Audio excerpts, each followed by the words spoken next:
Imagine being really good at something, so good that the knowledge you have could change the world as we know it. Now, imagine you have a world changing invention. This invention is so huge that your name really could go down in history. Hmm. You might even win a Nobel Peace Prize. But before you can start writing your acceptance speech, the chairman of the board pushes you out because they deem you to have no use for this amazing thing that you've invented. That's what happened to Martin Eberhard, the co-founder and owner-operator of a now multi-billion-dollar company that hit the limit of his role, and instead of growing and changing, he got booted.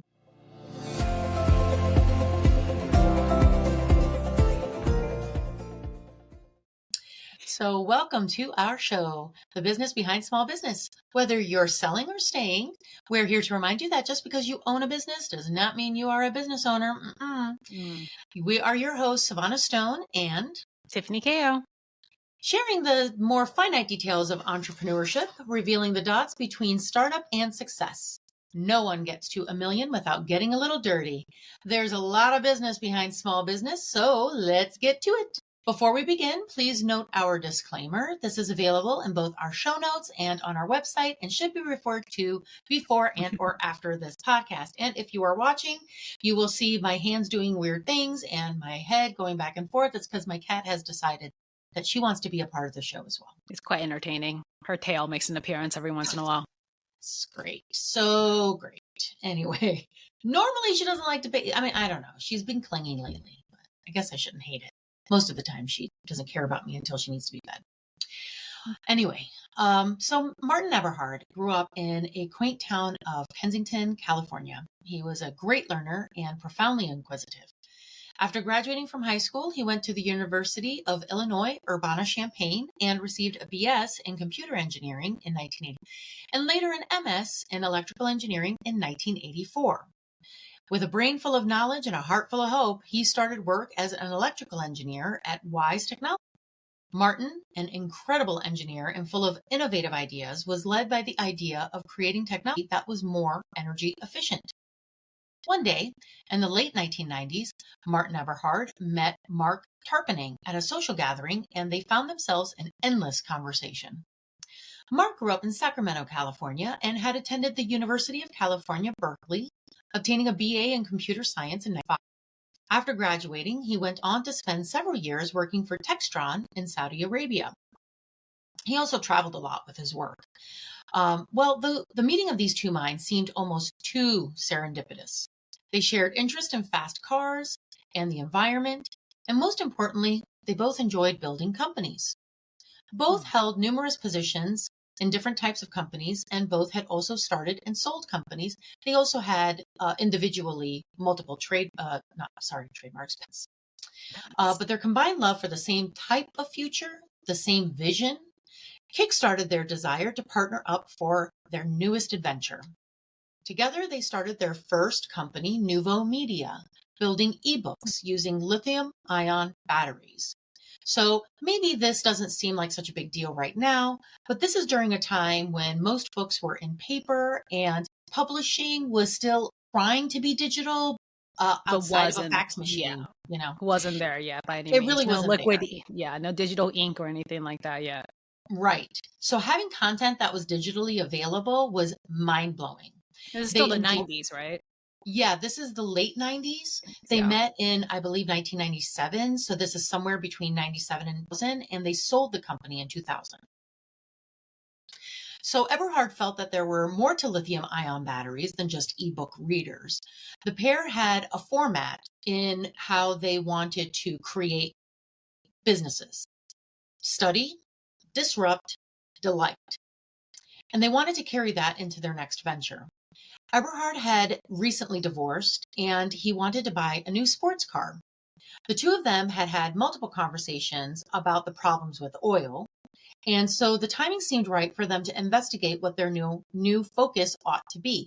Mind you, they also had a company that built lithium-ion batteries, but when he went to the company, to the head of engineering, to ask for a larger capacity lithium-ion battery, they just did not have the technology for that. And so he wondered, okay, well, how can we how can we create something that's going to be larger, that could be used in a way that would become eventually mainstream. So the two men knew that transportation had to be their new focus. So how would they break into the car industry? Hmm. So they poured themselves into as much knowledge as they could get about how cars are made, how they're sold, how they're consumed, who sold the cars, how would you sell a car, who would buy the car, would you have to go to a dealership? Do people even enjoy going to a dealership? What was it that they could do to enhance or improve all of these experiences? So, as I said, lithium ion batteries and the technology behind that was still improving.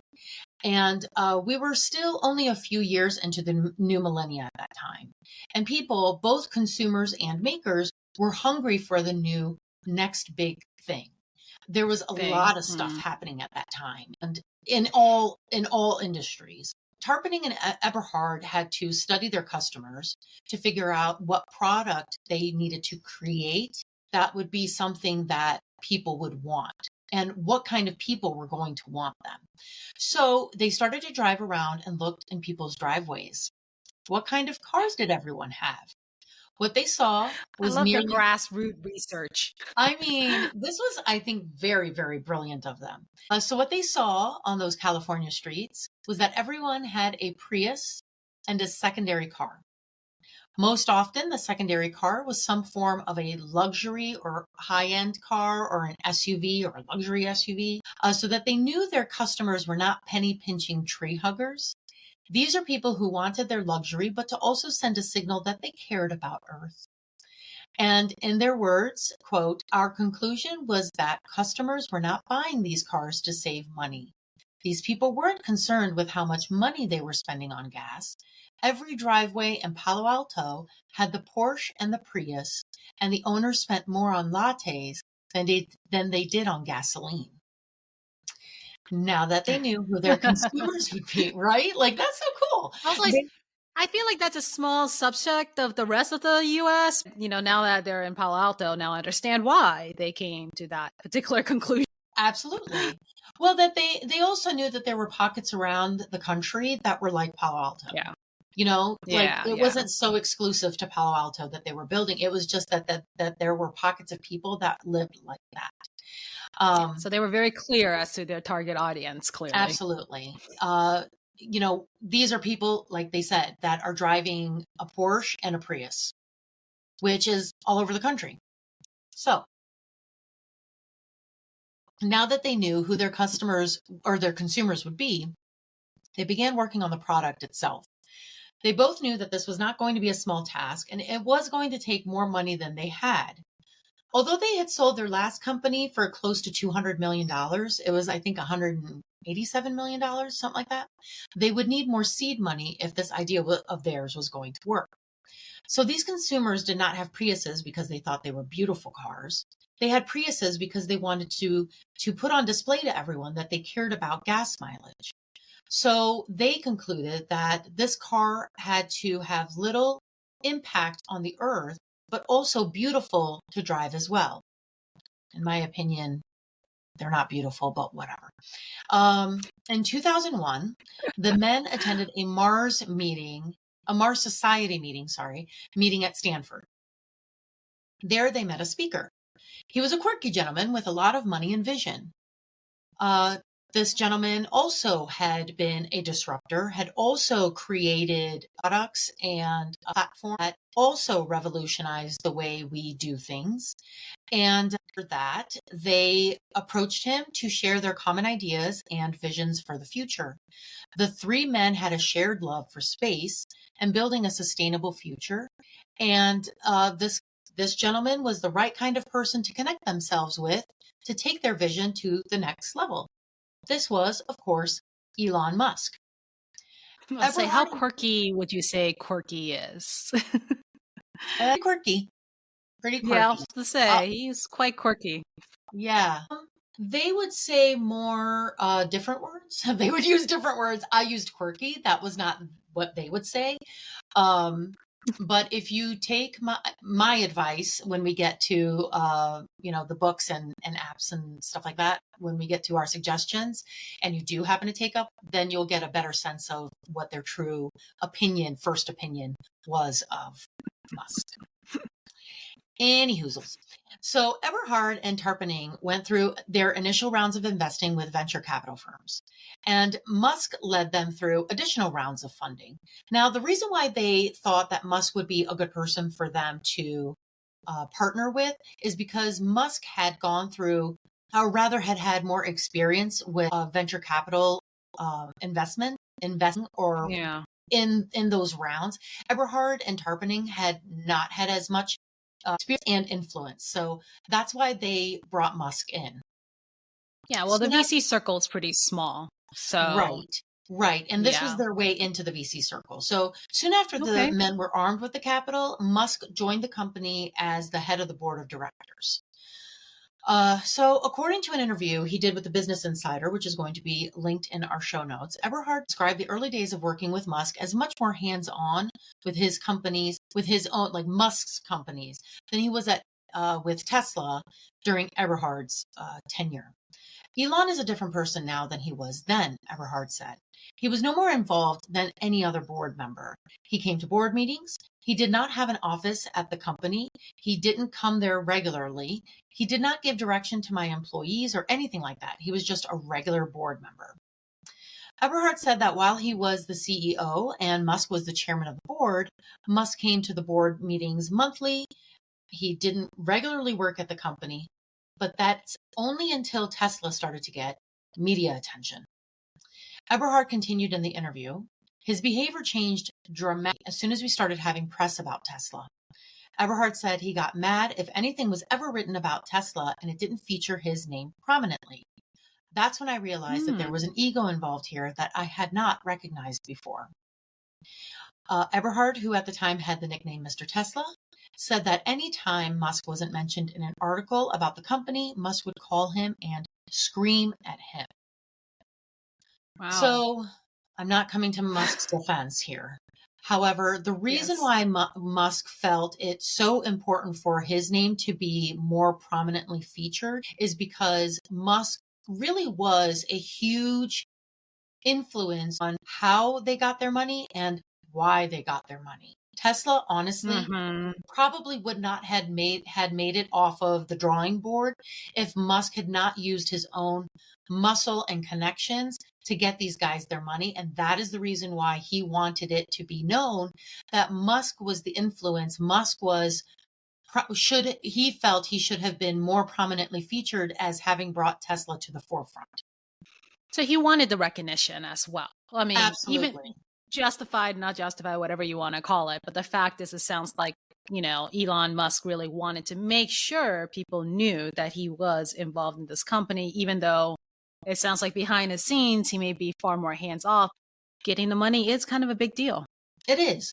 And, Yeah. this isn't the first time this has ever happened, right? Like Ray Kroc took the McDonald's brothers and turned it into a giant empire, right? Like Coca-Cola, even Pepsi. Like there are so many companies out there that we know that are mainstream companies that the person who invented it, uh, maybe by then it got sold to the person who turned it into a multi-million billion dollar company, but that's Hmm. how Musk saw himself. He may not have been the inventor, but he certainly was the person that turned it into a business. So he uh, felt like he was the catalyst to it all, which isn't Absolutely. untrue. Hmm. But No. I don't know. It sounds like they need to work it out amongst themselves how much credit needs to be given where. Sounds like there's a little well dissatisfaction there.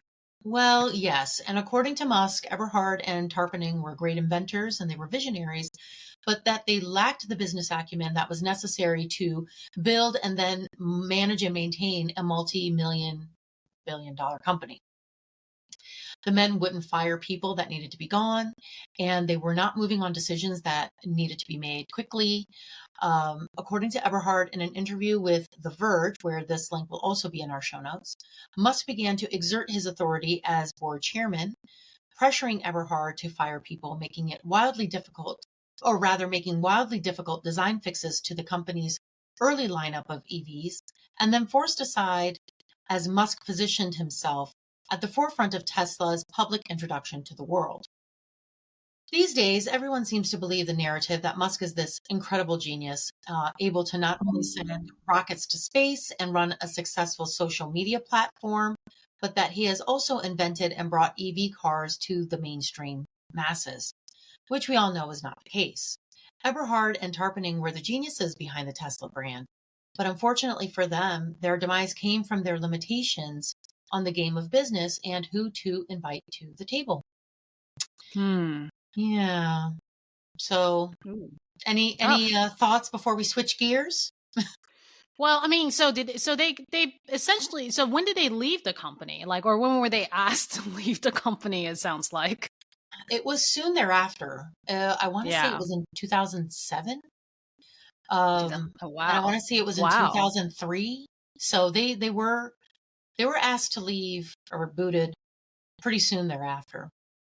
So they were kind of the original founders, it sounds like, per se, of Tesla, right? They were the original founders, and there were also two other men. I think there were two other men or three other men that were also involved. I didn't mention them because I didn't feel like they were as important. Active players. Yeah, they weren't as big players. But and also Musk was not the fourth CEO that the company had.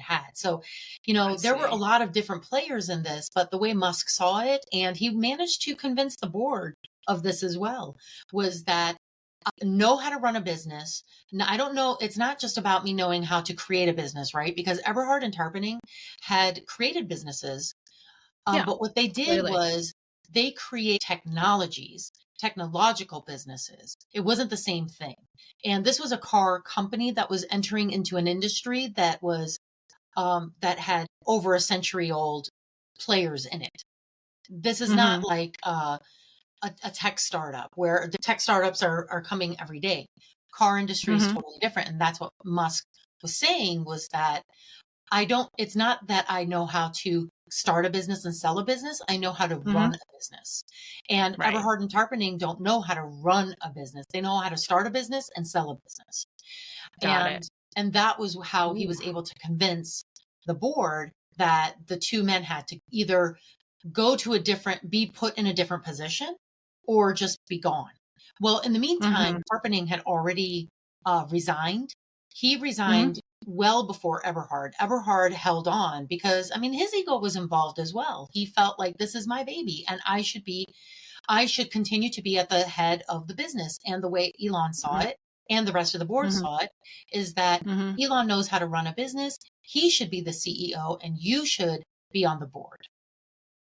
Wow. He is on the board. Yeah. He does still have a stake in the company. He does. But, this is the place in which these owner-operators could not seem to grow out of their owner-operator places. Because as you're going to go into it, an owner-operator, for the sake of the growth of their company, have to be able to grow out of that owner-operator's place. And I think that that's where they just couldn't grow out of the operator part. You can still be an owner, but not the operator. So, well, and it's interesting in their situation too, because I feel like their ego may have been reinforced by their previous success, right? Like almost false indicators in a sense, not realizing that the situation has changed. They're in a different industry. Like you said, they're trying to disrupt a really old industry. That probably needs different skill sets and different strategies for you to get there. But they may have been, and we've seen this a lot of times, where owners kind of receive false positives, false reinforcements of just success. To be quite honest, we see this a lot in government contractors. A lot, right? Because government contractors have this crazy trajectory where they can go from 0 to 100 literally within a week or two, because they receive this contract and they spend all their time trying to get this multi-million-dollar, probably first contract. And once they get it, they didn't spend any time learning how to run the business. And while most business owners have 5 to maybe 6 years or 7 years to learn all of the things to run a business, these owners are all of a sudden at a business that's multi-million, but they didn't have the time to actually learn how to run the business properly. And so but then because of the fact that they have this, revenue that they're earning on the books that they can tell people about, it kind of reinforces the fact that they feel like they can run a business because they think running a business is just getting this top line sales coming in. And of course, how, as we say, there's a lot of business behind small business. It's not just about sales and marketing and that's it. Yeah, so that's so interesting that on that level, they kind of ran into the same issue. And it sounds like from their point of view, Elon Musk kind of strong-armed his way in, right? Basically to the CEO position. And they're saying, hey, I founded this company.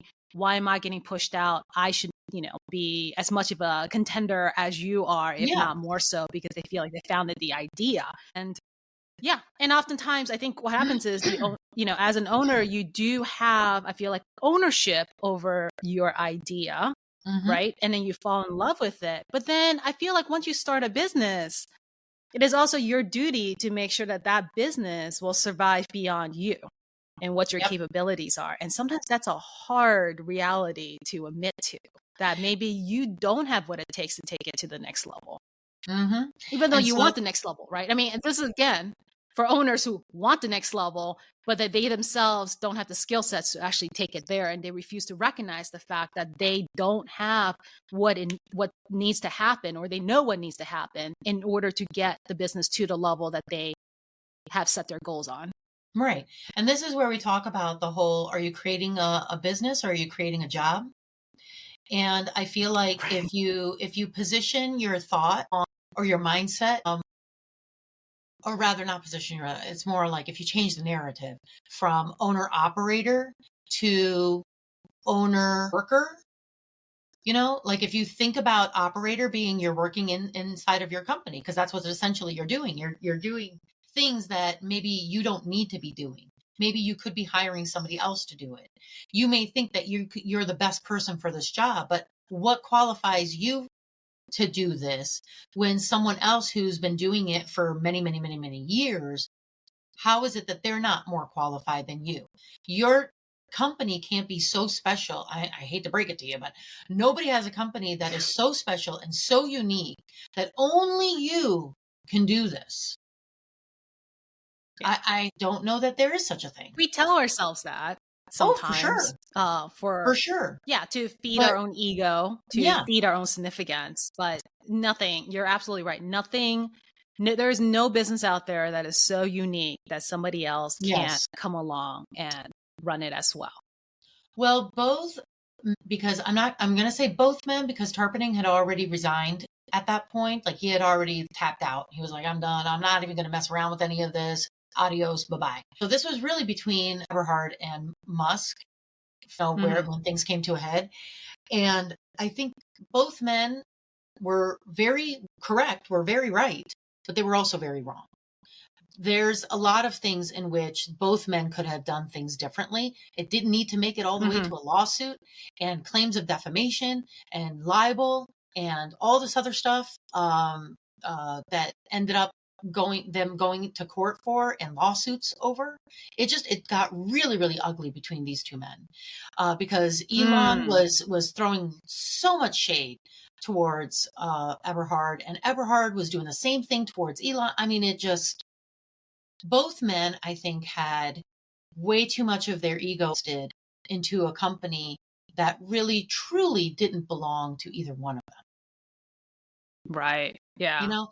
Yes, it belongs to them, but really, truly, it belongs to the consumers. At least that's the way I see it. I see it like your company belongs to the consumers. Because if you're not making your consumers happy, and if your focus is not on the consumers, your focus is on you and what your position should be. Give me. If you're not doing it on the consumers, then what kind of company are you really running here? Are you running a company that is meant to, one, create a job for you, two, create this hole that you have in your heart of being needed by somebody? What are we getting at here? So that's what I mean by that. Like, I think that both men put those above a company that really should have been fully focused on the consumer and not on them.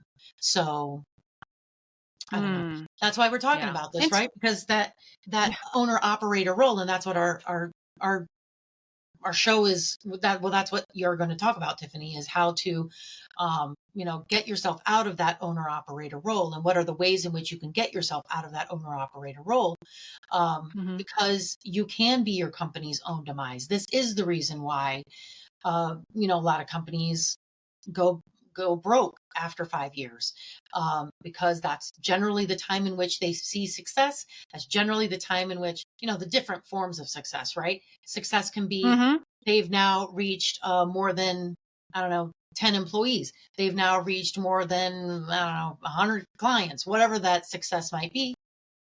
So now what? Are you going to run around chasing your tail, or are you going to actually like create ways in which you can, like, and enjoy this wonderful thing that you've built. But before we switch gears, we are going to take a quick break. So, wouldn't it be great to hear the sound of us promoting your business for you right here on our show? Of course it would. You can have that and more by producing a show or multiple shows. All you have to do is email us at thebusinessbehindSmallBusiness@gmail.com to express your interest, and we will share with you what you will receive with your investment. You'll have the opportunity to have your name and the name of your business mentioned multiple times on our show, having your company logo on our social media, along with details on how to get in touch with you and other marketing opportunities as well. Please support us so that we can continue supporting you. So I think the crossover from owner operator to somebody who is truly owner CEO is a very hard chasm for any business owner to cross. Now, the one thing that is common across all business owners is that we all come up against this chasm at some point, and we all have to kind of figure out how to get across it to the other side, where you become that owner/CEO. That I would like to argue that most business owners go into business visualizing that is where they're going to be. Yes. But more often than not, we see a lot of owners getting stuck in this owner operator role where you created a job for yourself. Yep. You created the 9 to 5 for yourself, or the 9 to 9 or 7 days a week, because you don't have a way to exit and escape, and you become the glue to your business. Like, you're the reason why everything works. And they call you owner operator because you're literally operating every part of the business. And this will happen to you too, even if you have employees, because you have employees who are not self-sufficient, or employees who cannot operate independently without you, or you don't have a manager in place, then you're still the owner operator. Just because you have employees doesn't immediately qualify you as a CEO. By any means. Right. So, and at what level this happens is different for everybody. It depends what kind of business you're in, but trust me, everybody has to go through it. So let's kind of talk about the ways you can get yourself out of this owner operator role. One is to recognize the fact you're in it. That helps. What is that? Like, the first step to addiction is awareness. Admitting you have a problem. But it is like every business owner who gets into business, I don't care who you are and how altruistic you're, may seem, we all have egos, and that's why we're in business. That's what gets us in. So we all have egos we need to overcome. So the first step is to admit that you have this issue where maybe your identity is a little too tied to your business. Maybe you do enjoy the fact that clients can get a hold of you whenever they want, and your employees can call you to solve their problems for them whenever they want. Maybe you are a little addicted to that particular role. But, that is in with where you want to be. And the reason why you got into business is to eventually be able to detach and, go sit on the metaphorical beach and sipping your Mai Tai or margarita, whatever you want to call it, right? Not the same thing. You can't have both. Unless you have a cell phone with you on that beach and your cell phone's blowing up all the time because, you're not physically here and people are looking for you. So step one, admit to your fact that you have this problem. Right. Then step two, assess what is it that you are doing in your business for your business right now. Right. I think, I believe it's in the book Scaling Up by the guy's name who for some reason eludes me right now. Shoot. Give me a second. You I have the Google book this right while here. I do this. I was like, I have the book on a bookshelf somewhere though. But the idea about like in scaling up, there's a great one sheet workup, which you can probably Google it online once Ivana finds it, and you can find a Found one it. sheeter. There you go. What's the name of, who's the author? Vern Harnish. Thank you. You're welcome. Vern Harnish. He's also the founder of Entrepreneurs Organization, EO, if you heard of that, and all that fun jazz. But in the book, there is like a portion where there is a worksheet. And like I said, you can actually get the worksheet or you can just mock it up yourself. Mhm. But essentially, it has you writing out all of the roles in which you fulfill right now in a business, right? So it's CEO, CFO, administrator, every role that you basically play in your business right now. And then every role that's played by somebody else in the business. And that gives you a pretty quick assessment as to how integral you are to your business, meaning that your business cannot operate without you, which shows you how deep you are in as the owner operator. Right. So once you admit you have a problem, it's time to assess and kind of see where you are and how far you have to go between where you are today and where you want to be. Yeah. Yep.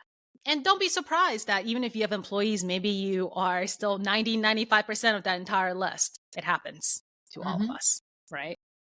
And then from that is when you start planning I would like to say, how to fire yourself from each role. Yep. One at a time. I agree. Back yourself out, right? And it's one role at a time. The answer is not always go hire somebody new. It could be you have somebody internally that you simply need to have a discussion with them and shift their responsibility. It could be that there's a software solution for this. Maybe something you're doing can be automated. And some of that could be like email automation. It could be response automation. A lot of this, with the great software we have available at our fingertips, it might be a whole lot more cost effective to spend the time implementing a software rather than hiring a new person. Right. And then sometimes it is you need to go out and recruit somebody new for a very integral position. But once you have clarity as to which role you're trying to back out of and you prioritize what you can effectively do really, then you can decide, hire a new person, promote somebody from within, or get a software to basically replace and automate that feature in your business. Yep. So go ahead. I think, well, at least for me, what I did was I made a list of all the things I don't like to do. And then I made a list of all the things that I really love to do. And I kept the things that I do enjoy. Although I do have the things that I do enjoy doing, I do have it written down how I do those things so that when I go on a vacation or whatever, someone else on my team knows how to do it. Like in my management team, it's not like it can only be done by me. It's just I've kind of chosen this is the thing that I want to be doing, but you can do it if you want. Which is such a wonderful place to be because then it doesn't matter when I go on vacation. It doesn't matter when I decide, I need to have a day off or whatever. Somebody else can do that. And that's the position in which you want to be in your company. Yeah, I think the great thing about approaching it from like a list format, and I think like absolutely, when you're looking at all of the roles and where you fulfill, certainly divide that up between what you like to do and what you don't like to do. I would argue that if it's not going to crash and burn your business for you to remove yourself from a role that you don't like to do right away, that should be the first thing you kind of let go from your plate because you already hate doing it, which means it probably sucks a lot of energy out of you. So why keep on it?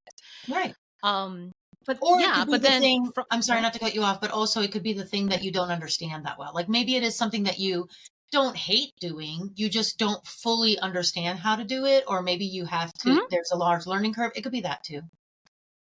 Yeah, it could definitely be that. So it's just being able to know fully what needs to be done in your business. Now, I think for businesses that are a little bit younger, it's probably better to start off from a viewpoint of a list or knowing kind of all of the aspects of business that needs to be covered. Because if you're new, you may not even know what you're missing. So if you have a list that's a little more complete, then you can kind of go in and think about, I didn't really think I need to spend that much time on marketing, or I didn't need to spend this much time. And that's an integral part of my business. Maybe I should think about that role that needs to be fulfilled in the business. Mm-hmm. So after that, I mean, figuring out what stuff you need to offload. If you're hiring somebody new, kind of like how Savannah has done it, which is to write everything down and have a process so somebody else can follow it.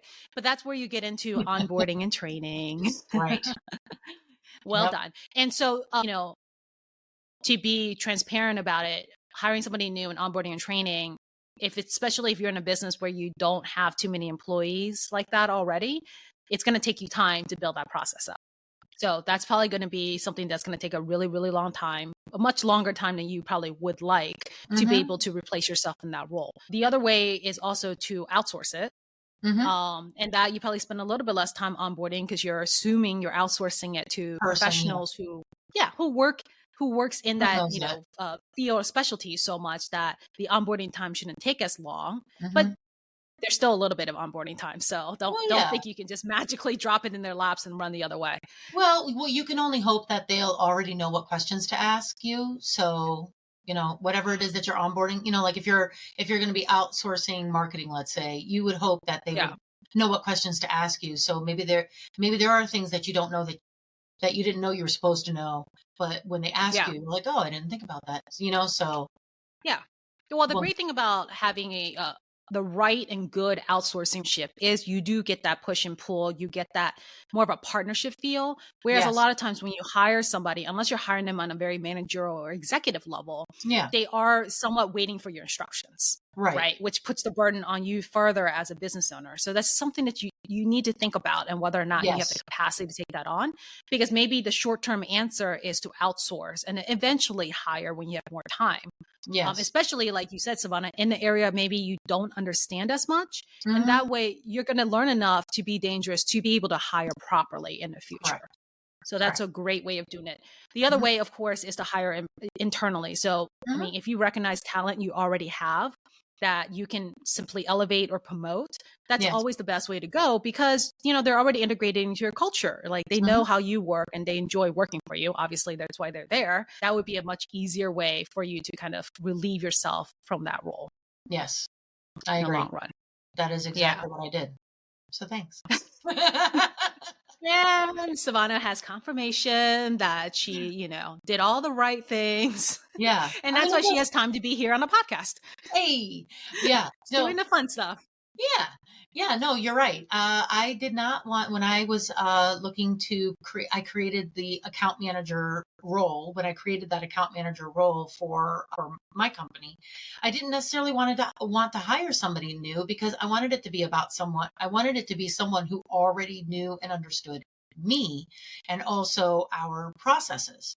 So that's what I did. I took actually the woman that had worked for me the longest, who had been with me through all of the different changes that we had been through. And also because of her background, I promoted her. And my admin role started with the person who is still the admin.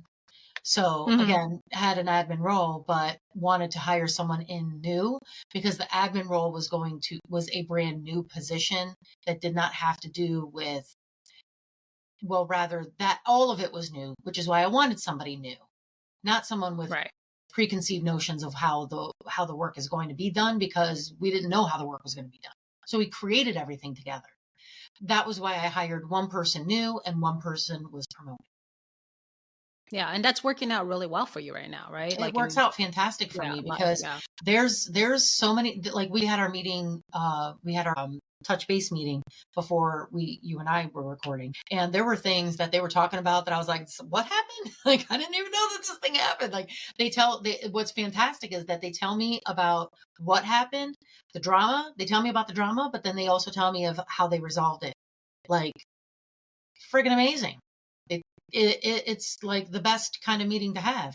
Okay, here was the drama. This is something that happened, and this is how we resolved it. It got resolved last week or whatever. And I hear about it afterwards, and I'm like, okay, cool.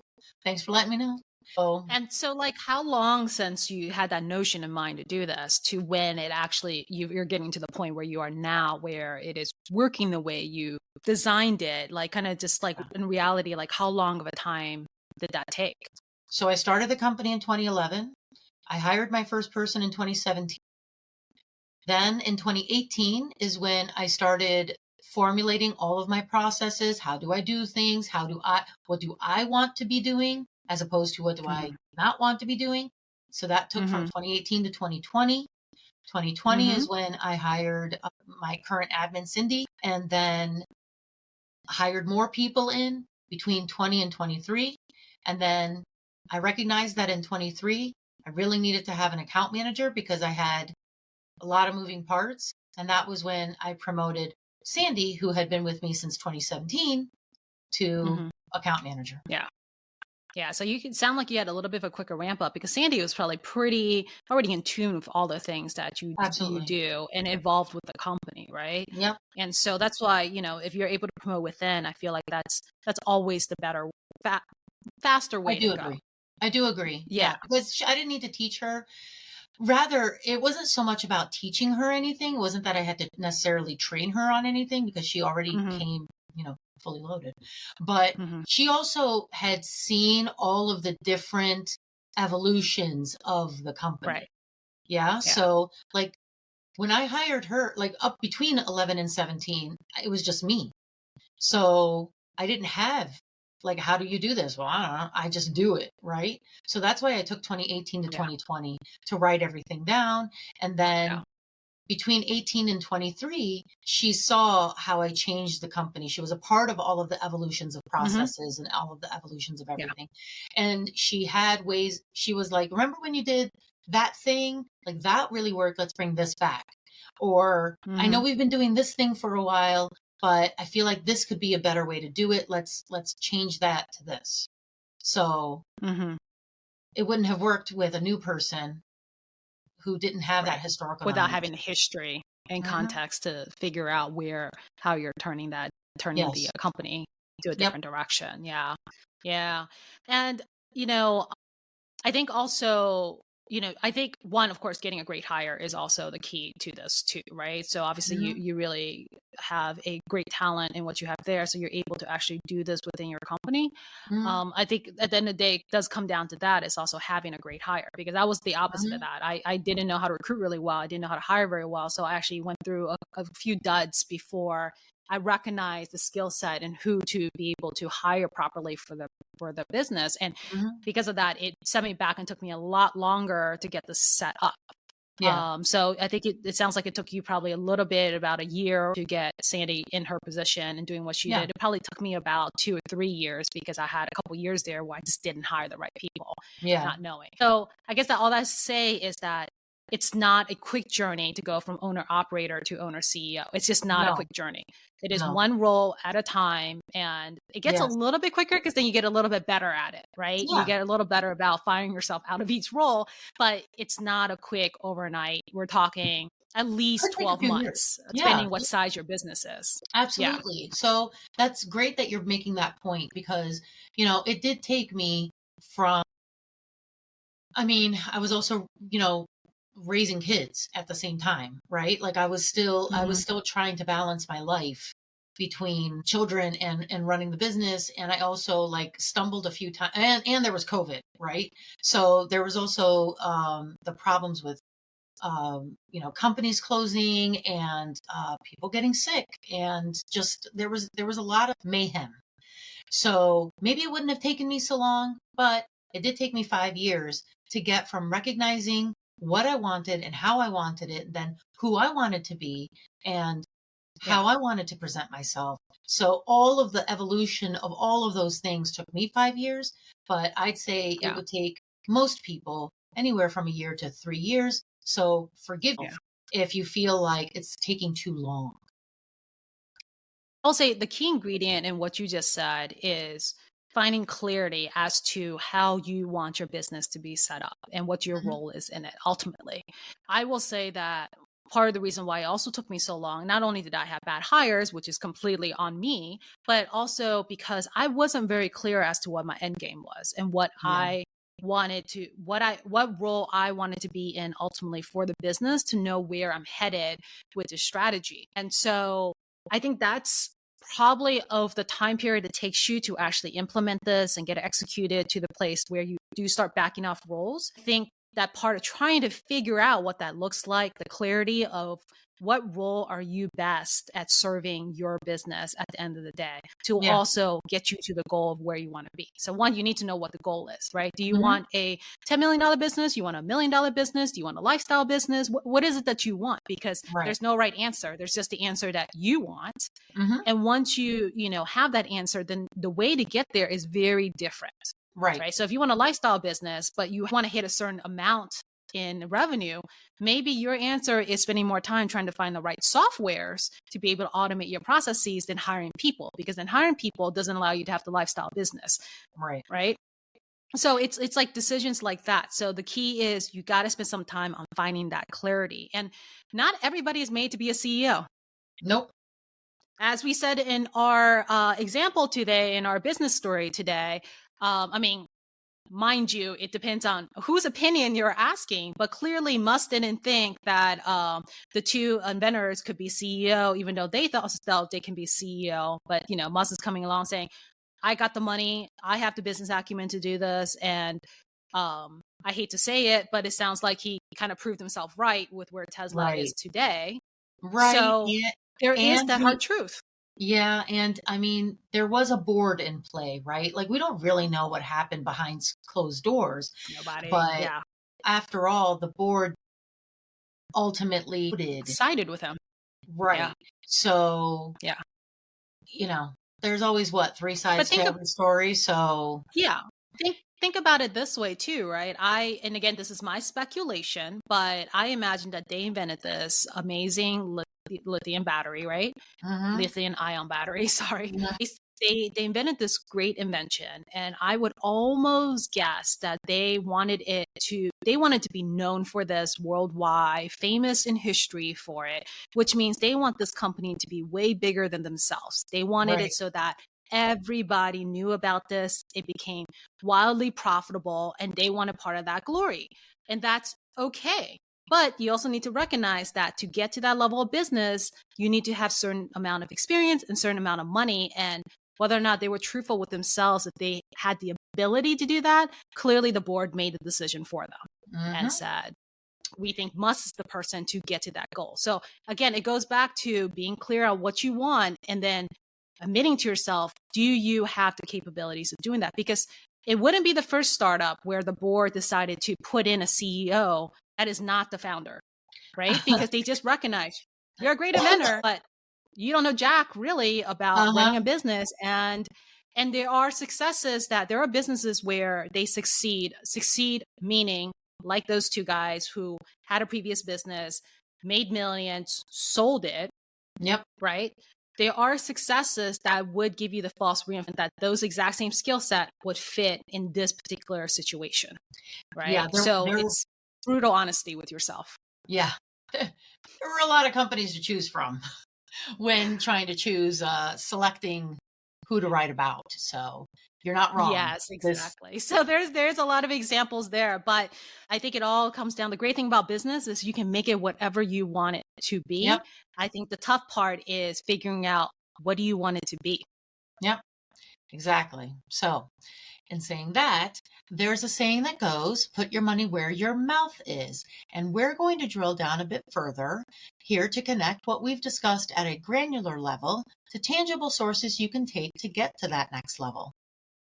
So I think my source is definitely the Scaling Up book. And I think actually the worksheet I'm talking about is available online for download.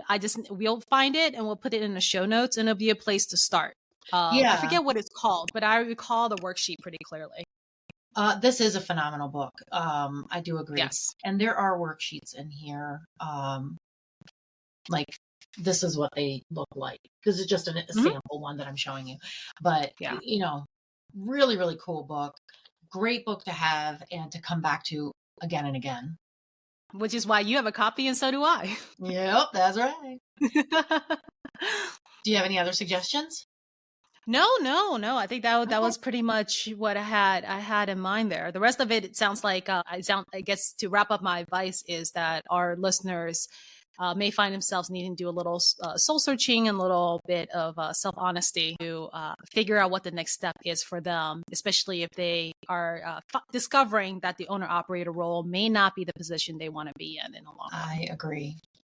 Well, I've got a few suggestions. So I'm going to start with books. There's this book as well. It's called What Happens Now by John Hillen and Mark Nevins. This is a phenomenal book as well. I also very strongly encourage you to read Scaling Up. Just even as a just to have it it's a phenomenal book. Also, I've got Power Play. Tesla, Elon Musk, and the Bet of the Century by Tim Higgins, which follows the original founders of Tesla, which of course include Tarpening and Eberhard, but also include the other gentlemen who were involved before Elon Musk, whom I didn't include in my discussion today, as I mentioned. Next, we're going to be linking the CNBC interview with the two gentlemen who tell their story in their own words. It's a fantastic documentary. It's just under an hour long. Really, really great watch.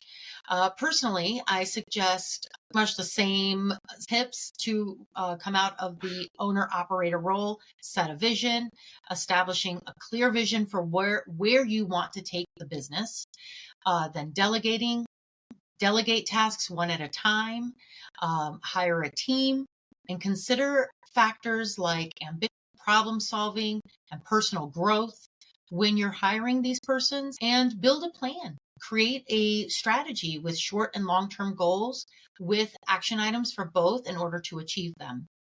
And on your own time, of course, you should take time to create a skills matrix, which we're going to link an article that goes into what a skills matrix is, how to build it, and then how to utilize it. It's really, really cool.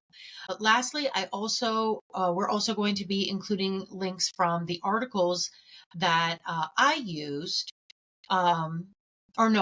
These are great articles to help you further your education on how to remove yourself from the owner-operator role into the CEO or owner role.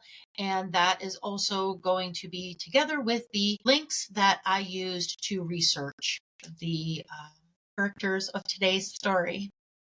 So, yeah, fun. We're covering all our bases. All of the bases. That's what it sounds like. So we've all of the bases. Chock full of information. So please hit the like buttons and the follow buttons and tell all of your friends about us. Our show is on all of your preferred platforms. We're on social media and YouTube. Social media, including TikTok. We'd love for you to also share our episodes. All of our links are going to be posted. And until next time, mind the business behind your business, because all great successes start small. Bye-bye.